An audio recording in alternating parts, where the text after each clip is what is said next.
All right, let's jump right back into the Book of Ezra. We've been exploring the return of the Jewish people to Jerusalem, chapters 1 through 10 to be specific, after decades of exile in Babylon, no less. It's a story of rebuilding their lives, rebuilding their city too, and of course, rebuilding their relationship with God. And oh boy, believe me, it is a journey full of twists and turns. You know, what's so fascinating to me about this return is that it wasn't just about physically going back to their homeland. Yeah, it wasn't as simple as just like, we're back, let's pick up where we left off. Exactly. And these people were coming home to, well, a city in ruins, a temple that had been destroyed, really a whole way of life that had been disrupted for generations. So it's really almost like starting over from scratch. Absolutely. And it all begins with this, well, kind of surprising decree from Cyrus. King Cyrus of Persia. That's the one. In the very first year of his reign, he basically says, all right, you exiled Jews, you're free to go back to Jerusalem and rebuild your temple. He even says, I'll even help you out. Okay, gotta admit, that's a bit unexpected. Like, why would a Persian king, who worshiped different gods, mind you, be so motivated to help the Jews rebuild their temple? Well, on the surface, I guess it might seem like an act of pure generosity, but Cyrus was, well, let's just say he was a pretty shrewd ruler. He definitely knew that allowing the Jews to return and rebuild would, win him the loyalty of a large and skilled population, within his vast empire, of course. Ah, so it's a smart political move, eh? As much as anything else. Exactly. And don't forget, the Jews were well known for their, craftsmanship, their knowledge too. Oh, and their strong community ties. By allowing them to return, Cyrus was essentially strengthening his own empire. Pretty clever, right? Yeah, makes total sense. Now, one thing that really stood out to me as I was reading Ezra was the level of detail, especially when it comes to the inventory of items returned to the temple. It lists everything from gold and silver platters to knives and other utensils. Why go into such detail? Great question. I think there's a few reasons for it, actually. First, it highlights the immense value, the sacredness, too, of these objects. Remember, these items had been looted from the temple, by the Babylonians, no less. Oh, right, yeah. So their return was a powerful symbol of restoration and even divine favor. So it's like reclaiming a part of their history. Yes, a part of themselves, really, that had been taken away. And secondly, well, this meticulous accounting, it served as a public record, you see, a way of establishing, how do you say, legitimacy for the returning community. Kind of like saying, look, we're back, and we got the receipts to prove it. Huh. Precisely. And it wasn't just like a handful of people who returned either, right? Right. The Book of Ezra lists entire families with names like Sheshbazzar, Zerubbabel, and, of course, the famous Nehemiah. I mean, can you imagine? Organizing a journey for over 42,000 people? My head's spinning just thinking about it. Right. But this list of names, it's about more than just logistics, Remember, these people had been scattered for decades. Their families had been, well, dispersed, lineages disrupted. This list was a way of reestablishing belonging, reconnecting to their roots, and rebuilding a sense of community. It's like a giant family tree, each name representing a story of displacement and return. Pretty powerful stuff. Yeah, absolutely. And speaking of return, once they arrived in Jerusalem, boy, they didn't waste any time. Even before the temple foundation was laid, they built an altar and even started offering sacrifices. That says a lot about their dedication, their deep longing, I think, to reconnect with God. It was like a powerful statement, we're back, God, and we're ready to rebuild our relationship with you. Beautiful. But, their return wasn't without its challenges, right? I mean, their neighbors, the people who had settled in the area during the exile, wanted to join in. Oh, yeah, they wanted to help with the rebuilding project. But the returning exiles were like, no thanks. What was behind that refusal? Well, that refusal was a major turning point, you see. And it really speaks to the, the anxieties of the time. The surrounding nations had their own beliefs, religious practices too. And the returning exiles were, well, they were really concerned about maintaining their own unique identity. They had just gone through this incredibly difficult experience, right? I mean, exile's no picnic. And they were determined to preserve their traditions, their religious traditions, of course. So it wasn't just about being exclusive. Right. It was about safeguarding their own beliefs and their practices, too. They were worried about outside influences? They were. They were worried that, well, that outside influences might dilute their faith, so they chose to rebuild the temple, as a symbol of their distinct identity. Unfortunately, that refusal created some tension, right? Oh, absolutely. It created conflict, too. Yeah, the Book of Ezra tells us about sabotage, false accusations, and eventually even a work stoppage. Ordered by a later Persian king, it seems like every step forward was met with 2 steps back. Their situation was incredibly incredibly precarious, really. I mean, they were caught between the politics of the Persian Empire and the resentment of their neighbors. It must have felt like an impossible task at times, I imagine. It really is amazing, though, how resilient they were. It is, isn't it? I mean, they never completely gave up on rebuilding the temple. Yeah. It makes you wonder what kept them going through all those challenges. Oh, you're right. It would have been so easy to just lose hope. But, their faith played a huge role in sustaining them, I think. And of course, their connection to God, they really believed that they were fulfilling a divine mission. To restore the temple. Exactly. And, that belief, it gave them strength. And that's where the prophets come in, right? Ah, yes. Haggai and Zechariah. That's right. They appear on the scene and they urge the people to, start rebuilding again. Yeah. It's like a pep talk straight from, a higher power, right? Yeah.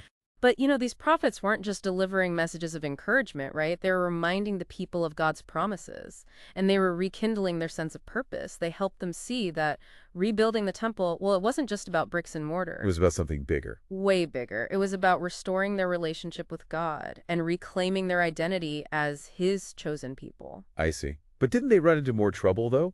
With the Persian officials? I mean, Oh, absolutely. Yeah. they were questioned about who gave them the authority to rebuild? Oh, yeah. The Persian officials were skeptical, you see. They wanted proof that this whole project had been authorized. Okay. And, this is where we get a fascinating twist in the story. Okay, I'm listening. The Jewish leaders, they were pretty confident in their right to rebuild, right? So they appealed to the Persian king Darius. Uh-huh. And get this, the officials ordered a search of the royal archives? Wow. No way. Oh, yeah, in Babylon. To find what? Like some ancient document? Well, they were hoping to find something, some kind of record that showed that Cyrus had actually given permission for the temple to be rebuilt. So they were looking for, physical proof. Yeah, exactly. Something to back up their claims. Wow. So what happened next? Well, lo and behold, what did they find? Cyrus's original decree. Get out of here, they found it. They did. It was like uncovering a long-lost treasure. It validated their claims, and it definitely silenced their critics. That's amazing. Talk about a vindication. Right. I bet that discovery gave them a huge boost. Yeah, of energy and motivation. Oh, absolutely. So Darius, he sees this decree, right? Yeah. And he upholds it. Oh, wow. So he just let them continue? He did even better than that. Really? Oh, yeah. Not only did he uphold the decree, but he also provided resources and funding. Whoa. Like from the royal treasury? You got it. He was like, all right, you guys are legit. Here's some money. Get that temple built. Wow. Talk about a change of heart. Right. I mean, what prompted that? Well, the decree definitely legitimized the project in Darius's eyes, right? But you also got to figure that Darius, he probably saw the strategic value in having a stable and loyal Jewish community within his empire. Yeah, that makes sense. I mean, he even issued a warning. Oh, yeah. Oh, yeah. He said that anyone who interfered with the rebuilding would face some pretty severe consequences. No kidding. So with the king's backing and with this newfound support, the temple was finally completed. Yes. It took several more years, but in the 6th year of Darius's reign, the temple was finished. Can you imagine?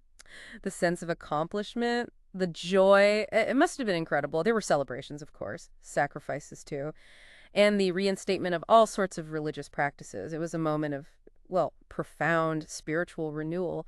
And really, it's a testament to their unwavering faith. Wow, it's incredible to think how far they had come from those early days of uncertainty and opposition. It is. It must have felt like a complete victory. Absolutely. But their story doesn't end there, does it? It doesn't. Years later, a priest and scholar named Ezra, he arrives from Babylon. Yes, he does. What was his role in all of this? Well, Ezra's arrival marks a new chapter, you see, and in some ways, a new set of challenges for the community in Jerusalem. How so? Well, Ezra was, let's just say he was deeply devoted to the law of Moses. Oh, okay. And you know what? He was pretty shocked to discover that many in Jerusalem, even some of the priests and leaders, had married people from surrounding nations. Oh, I see. Why was that such a big deal, though? I mean, were they just being, exclusive? Well, it's important to understand the historical context here. Okay. And the religious context, too. Remember, the community had just rebuilt the temple, right? And they had rededicated themselves to God. They really saw intermarriage as a serious threat. To their religious and cultural identity. Exactly. They were deeply concerned about, the influence of foreign beliefs and practices, too, on their community, especially after everything they had gone through to maintain their unique traditions during exile. So they saw it as a threat to their heritage and their covenant with God. Precisely. They believed that maintaining a distinct identity was essential to their survival as God's chosen people. I see. Now, Ezra, he was pretty devastated by this discovery. Yeah, I can imagine. And he felt compelled to take action, What did he do? He insisted on the separation of these couples. Oh, wow. A decision, by the way, that would have had a profound impact. Yeah. And undoubtedly some pretty painful consequences for many families. It's a difficult concept to grapple with, isn't it? It is. To imagine the pain and turmoil caused by that decision.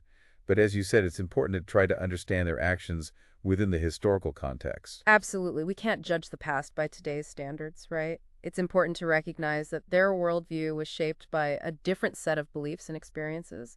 They saw intermarriage as a spiritual and cultural threat. A threat that could undermine their relationship with God. Exactly. And even jeopardize the future of their community. It's definitely a complicated issue. It is.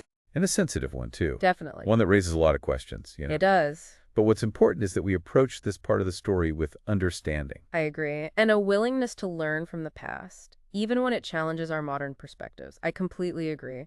Their story highlights the importance of empathy and understanding when dealing with, well, sensitive cultural and religious differences.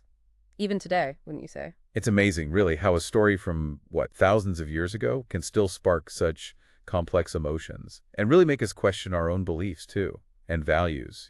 Yeah.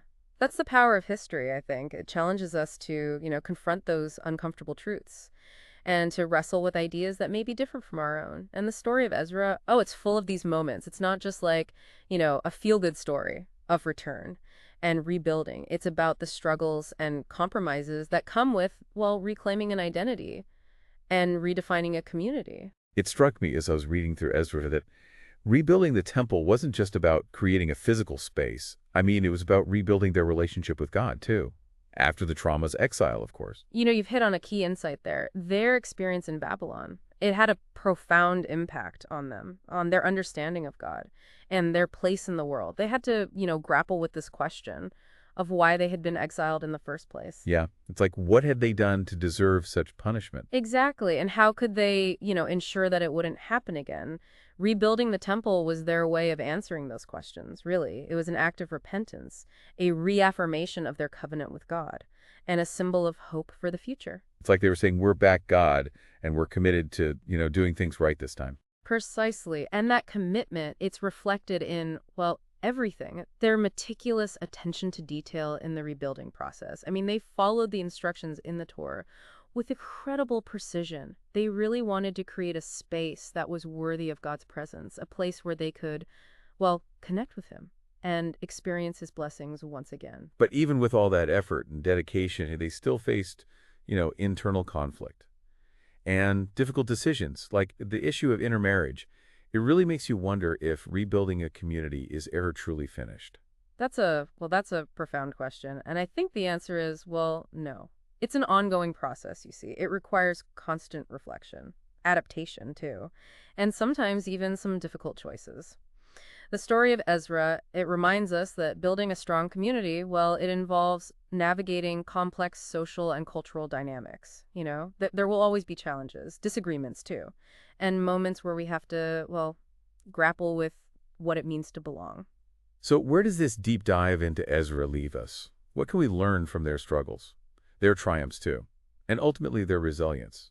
I think their story offers, some really valuable insights for anyone who has ever felt the need to rebuild, after a difficult experience, of course, whether it's a personal setback, a loss of faith even, or a challenge to our sense of identity. The Book of Ezra reminds us that the journey of rebuilding, it's rarely straightforward. There's going to be bumps in the road. Yeah, exactly. It's full of twists and turns and moments of, both joy and heartbreak.